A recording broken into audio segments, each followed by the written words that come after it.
শেখ হাসিনা সরকারের পতনের পর ডক্টর ইউনূসের নেতৃত্বাধীন সরকার পাকিস্তানের সঙ্গে ঘনিষ্ঠ সম্পর্ক গড়ে তুলছে। এ সময় ঢাকা ইসলামাবাদের বাণিজ্যিক লেনদেন বেড়েছে এবং কূটনৈতিক যোগাযোগে নতুন মাত্রা যুক্ত হয়েছে। এমন পরিস্থিতিতে বাংলাদেশ ভারতকে পাশ কাটিয়ে পাকিস্তানের সঙ্গে আরও শক্তিশালী সম্পর্ক তৈরির পথে এগোচ্ছে। জুলাইয়ের গণঅভ্যুত্থান শুধু শেখ হাসিনার শাসনামলের অবসান ঘটায়নি, দেশের মানুষের মধ্যে ভারতবিরোধী মনোভাবও বাড়িয়ে তুলেছে। এরই মধ্যে পাকিস্তান থেকে এমন একটি খবর এসেছে যা ভারতের ব্যবসায়িক স্বার্থে বড় ধরনের আঘাত হানতে পারে বলে বিশেষজ্ঞরা মনে করছেন। এবার পেঁয়াজের রপ্তানি মূল্য $100 কমানোর ঘোষণা দিয়েছে শাহবাজ শরীফের সরকার, যার ফলে ভারতীয় বাজারেও এর প্রভাব পড়ার শঙ্কা রয়েছে।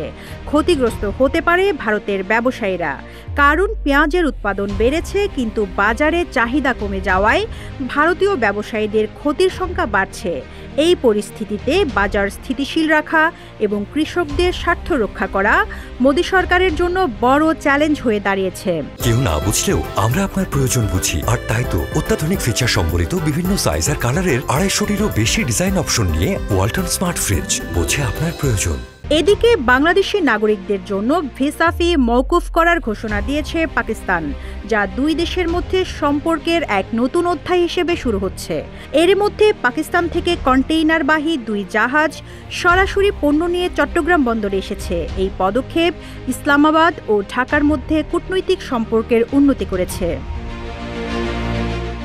বাংলাদেশের জন্য আরও একটি সুখবর হল, federation of Pakistan chamber of commerce and industry FPCCI এর 24 সদস্যের প্রতিনিধি দলের 10 জানুয়ারি থেকে 15 জানুয়ারি পর্যন্ত ঢাকায় অবস্থানের খবর। এরই মাঝে একাধিক বৈঠকের কর্মসূচিও রয়েছে তাদের। এর আগে এই সফরকে সফল করতে পাকিস্তানের হাইকমিশন বাংলাদেশের পররাষ্ট্র মন্ত্রণালয়ের সহযোগিতা চেয়ে চিঠি পাঠিয়েছে।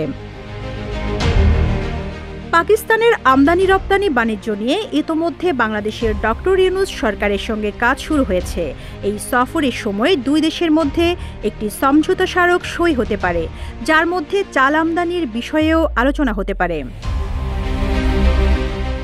এর আগে শেখ হাসিনার আমলে বাংলাদেশ ও পাকিস্তানের মধ্যে বাণিজ্যিক সম্পর্ক সীমিত ছিল, তবে বর্তমানে পাকিস্তান থেকে বাংলাদেশ বস্ত্রশিল্পের কাঁচামাল, তুলা এবং সিমেন্টের কাঁচামাল আমদানি করে।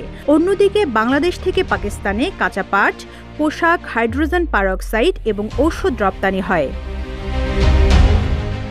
বাণিজ্য মন্ত্রণালয়ের সূত্র অনুযায়ী FPCCI এর সভাপতি আতিফ ইকরাম শেখ এবং সিনিয়র সহসভাপতি সাকিব ফায়াজ মাগুনের নেতৃত্বে প্রতিনিধি দলে আছেন পাকিস্তানের বিভিন্ন খাতের শীর্ষস্থানীয় শিল্পপতি ও ব্যবসায়ীরা।